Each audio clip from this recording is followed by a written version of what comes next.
നമ്മൾ ഇപ്പോൾ നിൽക്കുന്നത് തമിഴ്നാട്ടിലെ തഞ്ചാവൂർ ബൃഹദീശ്വര ക്ഷേത്രത്തിലാണ്. ചോള രാജവംശത്തിലെ ഏറ്റവും വലിയ നിർമ്മിതികളിൽ ഒന്നാണ് ഈ ക്ഷേത്രം.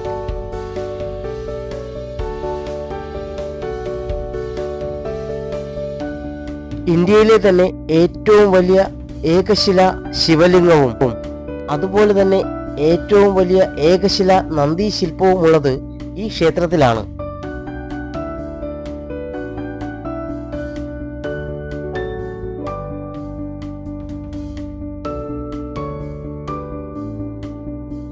AD 1003 1010 ഇടയിൽ പൊന്നിയൻ സെൽവൻ എന്നറിയപ്പെട്ട രാജരാജ ചോളൻ എന്ന ചോള രാജാവാണ് ഈ ക്ഷേത്രം പണിതത്. 1000 ആനകളെയും 5000 കുതിരകളെയും 1,30,000 പടയാളികളെയും ഉപയോഗിച്ച് നിർമ്മിച്ച ക്ഷേത്രമാണ് തഞ്ചൈ പെരിയ കോവിൽ എന്നറിയപ്പെടുന്ന തഞ്ചാവൂർ ബൃഹദീശ്വര ക്ഷേത്രം.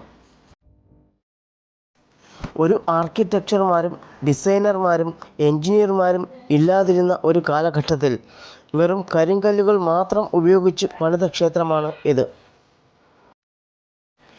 ഏഷ്യയിലെ തന്നെ ഏറ്റവും വലിയ രണ്ടാമത്തെ ക്ഷേത്രഗോപുരമാണ് ഈ ക്ഷേത്രത്തിലേത്. ഈ ക്ഷേത്രഗോപുരത്തിൻ്റെ ഉയരമെന്നത് 217 അടിയാണ്. ഈ ക്ഷേത്രഗോപുരത്തിൻ്റെ മുകളിലുള്ള മകുടത്തിൻ്റെ മാത്രം ഭാരം എന്നത് 81 ടണ്ണാണ്. ഇത്രയും ഭാരമുള്ള ആ മകുടം എങ്ങനെയാണ് ആ ക്ഷേത്രഗോപുരത്തിൻ്റെ മുകളിൽ കയറ്റി എന്നത് ഇന്നും ഒരു വിസ്മയമായി നിലനിൽക്കുന്നു. ഈ ഗോപുരത്തിൻ്റെ നിഴൽ ഭൂമിയിൽ പതിക്കില്ല എന്നതാണ് മറ്റൊരത്ഭുതം. നാട്യശാസ്ത്രത്തിൻ്റെ 108 നൃത്തഗണങ്ങളിൽ 81 ഇവിടുത്തെ ഇടനാഴിയിലെ ഭിത്തിയിൽ കൊത്തിവച്ചിട്ടുണ്ട്. 2010 ഈ ക്ഷേത്രത്തിന് 1000 വർഷം തികയുകയും യുനെസ്കോയുടെ വേൾഡ് ഹെറിറ്റേജ് ലിസ്റ്റിൽ ഇടം നേടുകയും ചെയ്തിട്ടുണ്ട്.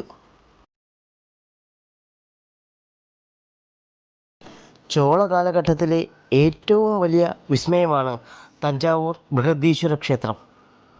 ഈ ക്ഷേത്രത്തിൽ ഇതുവരെയും പോയിട്ടില്ലാത്തവർ ഇവിടെ ഒരിക്കലെങ്കിലും സന്ദർശിച്ചിരിക്കേണ്ടതാണ്.